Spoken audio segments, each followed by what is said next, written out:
एक प्लेन उड़ान भरता है, इंजन भी चलता है, पायलट भी प्रशिक्षित है, मौसम भी साफ है। फिर अचानक टेक ऑफ के चंद सेकंड में वो विमान क्रैश कर जाता है। क्या ये सिर्फ एक हादसा है या फिर एक गहरी सुनियोजित साजिश? नमस्कार, आप देख रहे हैं DLH न्यूज। आज हम बात करेंगे उस सबसे बड़े विमान हादसे की जिसने देश को झकझोर कर रख दिया है। 12 जून को अहमदाबाद में हुए Air India Dreamliner plane crash की। और आज की ये रिपोर्ट एक साधारण दुर्घटना की नहीं बल्कि एक सुनियोजित साजिश की जांच के 7 बड़े एंगल की कहानी है। अब जानते हैं वो 7 एंगल जिनकी जांच हो रही है।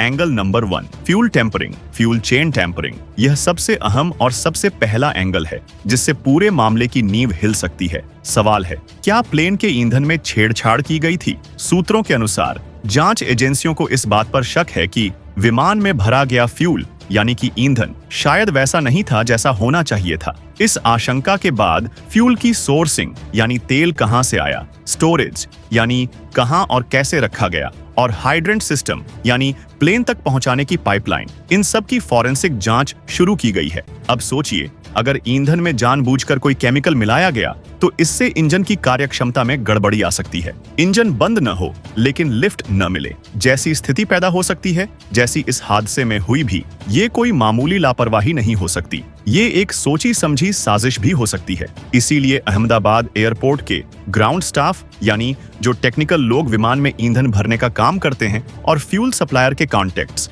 यानी जो कंपनियां या एजेंसियां फ्यूल मुहैया कराती हैं, इन सब की बारीकी से जांच हो रही है। जांच में यह भी देखा जा रहा है, क्या फ्यूल टैंकर में ही मिलावट की गई? क्या फ्यूल भरते समय कोई ऐसी प्रक्रिया अपनाई गई जो सामान्य नहीं थी? क्या किसी कर्मचारी को गलत इरादे से प्रभावित किया गया? जो CVC फुटेज हैं, उन्हें झूम करके और स्लो मोशन में खंगाला जा रहा है ताकि किसी संदिग्ध गतिविधि को पकड़ा जा सके। इस एंगल में सबसे बड़ी बात यह है, अगर ये साबित हो जाता है कि फ्यूल में मिलावट थी तो ये दुर्घटना नहीं, एक क्रिमिनल साजिश बन जाएगी। एंगल नंबर 2, मेंटेनेंस सबोटाज और इनसाइडर एंगल। क्या प्लेन की मेंटेनेंस में जानबूझकर गड़बड़ी की गई? ड्रीमलाइनर जैसे विमान को हाई लेवल मेंटेनेंस की जरूरत होती है। एजेंसियां यह देख रही हैं कि कहीं किसी ने फॉल्ट को जानबूझकर ओवरलुक तो नहीं किया या फिर अनऑथराइज्ड कंपोनेंट चेंजेस किए गए हों। इसके लिए टेक्नीशियनों के बैकग्राउंड, टूल ट्रैकिंग और मेंटेनेंस लॉग्स की जांच हो रही है। हर एंट्री को वेरीफाई किया जा रहा है। एंगल नंबर 3,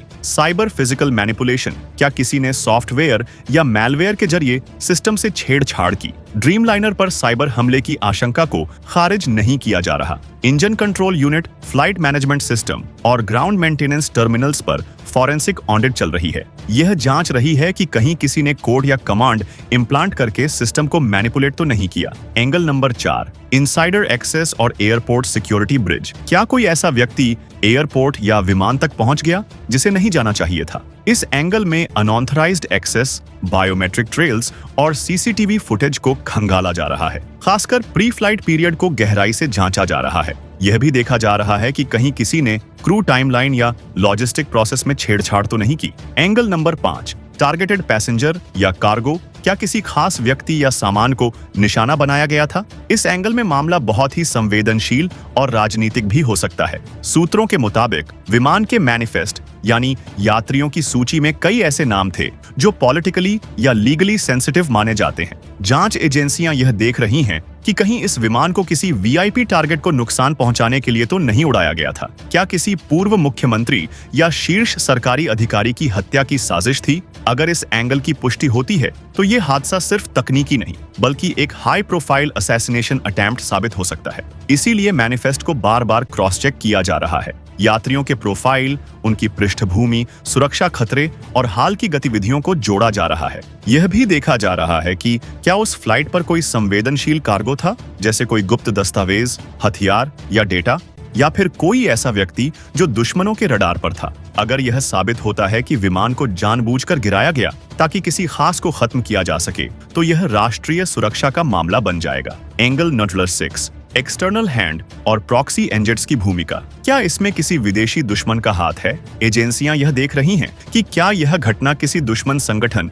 या नॉन स्टेट प्रॉक्सी का हिस्सा थी। क्योंकि विमान इंडियन करियर था और उसमें ब्रिटिश नागरिक भी मौजूद थे। यह एंगल इसलिए अहम है क्योंकि यह किसी रेटालिएशन या स्ट्रेटेजिक मैसेज का हिस्सा भी हो सकता है। एंगल नंबर 7, एयरफील्ड और एटीसी इंटरफेरेंस। क्या प्लेन के कम्युनिकेशन सिस्टम को जाम किया गया? जीपीएस स्पूफिंग, सिग्नल जैमिंग और एटीसी इंस्ट्रक्शन से छेड़छाड़ की आशंका है। इलेक्ट्रॉनिक वॉरफेयर टैक्टिक्स की जांच हो रही है। जैसे हाल ही में F-35 फाइटर जेट को इमरजेंसी लैंडिंग करनी पड़ी थी, क्या कुछ वैसा ही भारत में हुआ? अंत में बड़ा सवाल, हादसा या साजिश? जांच अब भी जारी है। ब्लैक बॉक्स का डाटा रिकवर हो चुका है और सबसे खास बात, भारत सरकार ने संयुक्त राष्ट्र की ICO एजेंसी की मदद लेने से साफ इनकार कर दिया है। भारत ने कहा है, हम अपनी जांच खुद करेंगे, किसी विदेशी एजेंसी को डेटा नहीं दिया जाएगा। ये रुख इस बात का संकेत है कि भारत इस हादसे को केवल एक दुर्घटना नहीं मानता। तो सवाल यही है, क्या अहमदाबाद विमान हादसा एक एक्सीडेंट था या किसी की साजिश? और अगर साजिश थी तो कौन है वो चेहरा जो इस प्लान के पीछे था? DLH न्यूज इस जांच की हर परत से आपको अपडेट करता रहेगा। अगर ये वीडियो आपको जानकारी पूर्ण लगा हो तो लाइक और शेयर करें। अपनी राय नीचे कमेंट में बताएं। आपको क्या लगता है, हादसा या साजिश? और हाँ, DLH न्यूज को सब्सक्राइब करना न भूलें। Subscribe now and press the bell icon. Never miss an update.